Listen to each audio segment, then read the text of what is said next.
कहा गया है कि एक जोगर है, jogs along one length and one breadth of rectangular park. If the dimensions of the park are 150 into 120, इसका मतलब है उसकी लेंथ 150 मीटर है और ब्रेथ रेक्टेंगुलर पार्क की 120 है. Then find the distance traveled and displacement of the jogger. अब जो जोगर है वो रेक्टेंगुलर पार्क के अलोंग मूव कर रहा है, तो सबसे पहले हम यहाँ पे एक रेक्टेंगुलर पार्क को ड्रॉ कर लेंगे. ठीक है, अब हमने उसको नेमिंग दे दी ABCD.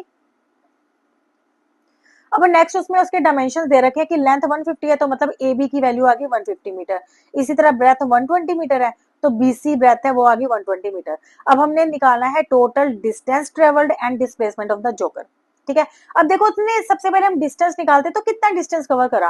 पहले वो A से B गया, फिर वो B से C तक गया, मतलब उसने लेंथ और ब्रेथ के अलोंग गया है ना.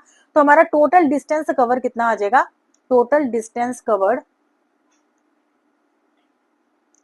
कितना आ गया, AB प्लस BC. अब AB की वैल्यू कितनी है 150 मीटर प्लस BC की वैल्यू 120 मीटर, तो आ गया हमारे पास 270 मीटर. तो टोटल डिस्टेंस कवर कितना आ गया 270 मीटर. अब हमने निकालनी है डिस्प्लेसमेंट ऑफ द जोगर. तो डिस्प्लेसमेंट को कवर करने के लिए भी वो पहले A टू B गया, B टू C, पर डिस्प्लेसमेंट होते हैं शॉर्टेस्ट पाथ. शॉर्टेस्ट पाथ मतलब A टू C तक का डायगोनल, रेक्टेंगल का डायगोनल AC, ये शॉर्टेस्ट पाथ है. तो यहाँ पर हमारे पास एक ट्रायंगल आ जाती है ABC, तो इसको भी हम पाइथागोरस से सॉल्व इजिली कर सकते हैं.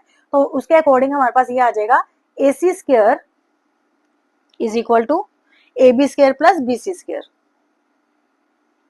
अब इसमें वैल्यू सब्स्टिट्यूट करेंगे तो आ जाएगा हमारे पास AC square is equal to 150 square plus 120 square.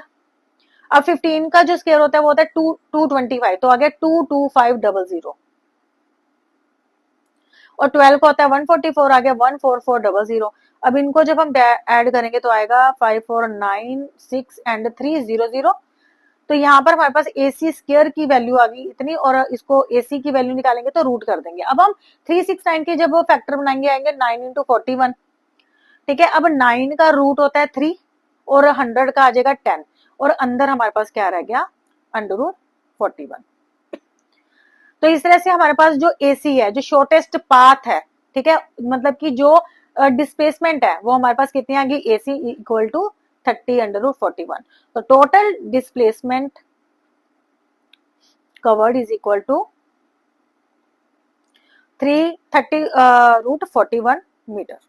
ठीक है, तो इस तरह से हमने डिस्टेंस निकाली 270 और डिस्प्लेसमेंट हमारे पास आ गई 30 रूट 41. इस तरीके से हम इसकी इजिली डिस्टेंस और डिस्प्लेसमेंट को निकाल सकते हैं.